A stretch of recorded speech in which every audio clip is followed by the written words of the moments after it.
Teman-teman, kita akan membahas tentang fidusia. Apa itu fidusia? Apa pentingnya itu fidusia? Nah, bagi teman-teman yang menjadi nasabah leasing, ya, mengambil mobil kredit melalui leasing, teman-teman harus tahu ini. Sederhananya begini, kalau kita mengambil kendaraan atau beli kendaraan melalui pembiayaan leasing, berarti kita ada hubungan hutang piutang dengan leasing. Leasing membeli mobil cash, lalu mobil diserahkan kepada kita unitnya, dan kita menyicil kepada leasing, kira-kira gitu ya. Nah, berarti kan kita punya hutang cicilan ke leasing.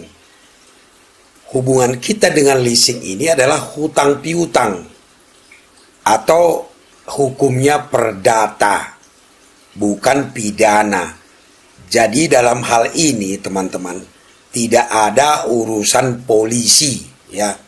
Hutang piutang nasabah dengan leasing tidak ada urusan polisi di sana. Murni perdata, hutang piutang. Kalau terjadi permasalahan, tidak bayar cicilan, nunggak, dan lain sebagainya, itu penyelesaiannya melalui pengadilan negeri secara perdata. Nah, kalau misalnya kita tidak bisa bayar cicilannya, apa leasing bisa mengambil mobil kita, menarik mobil kita, menarik jaminan itu tadi? Tidak bisa, teman-teman. Harus melalui putusan pengadilan, ya. Pihak leasing harus menggugat melalui pengadilan negeri. Hanya putusan pengadilan yang bisa mengeksekusi jaminan. Lalu ada pertanyaan begini, Bang, bagaimana kalau jaminan tadi dijual oleh nasabah atau digadaikan? Apakah leasing bisa melaporkan nasabah ini penggelapan?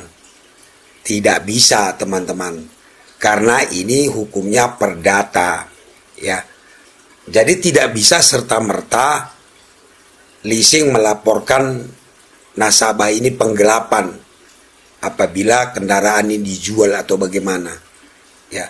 Tetap harus melalui pengadilan negeri, tetap harus melalui putusan pengadilan negeri, karena hubungan nasabah dengan leasing tadi adalah hubungan perdata, ya.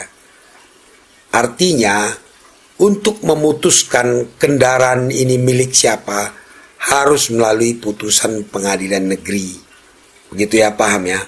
Nah, lalu muncullah undang-undang fidusia, yaitu Undang-Undang Nomor 42 Tahun 99 tentang jaminan fidusia.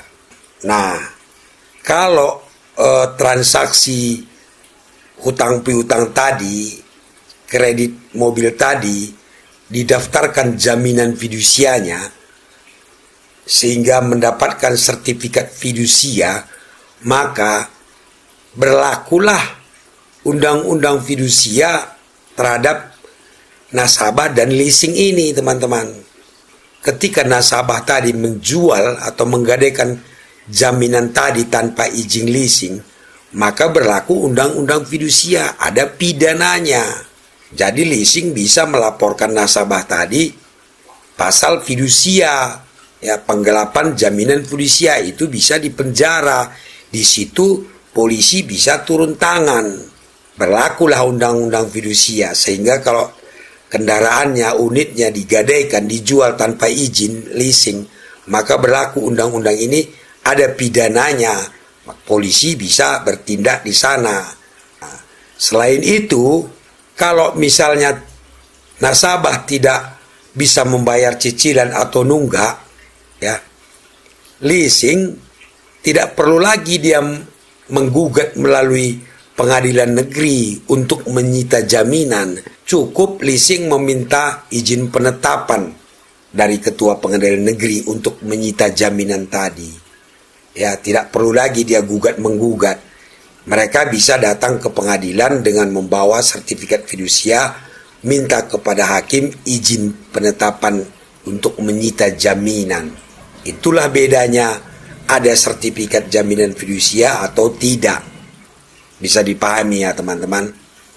Jadi kalau kita kredit kendaraan dan kendaraan itu, jaminan itu didaftarkan fidusianya oleh leasing, maka di sana berlaku undang-undang fidusia. Kalau kita menjual tanpa izin, kita bisa dipidana kena pasal fidusia. Atau kalau kita tidak bisa bayar, gagal bayar, leasing, cukup dia minta izin penetapan ke ketua pengadilan, mereka bisa menyita barang jaminan tadi. Begitu ya.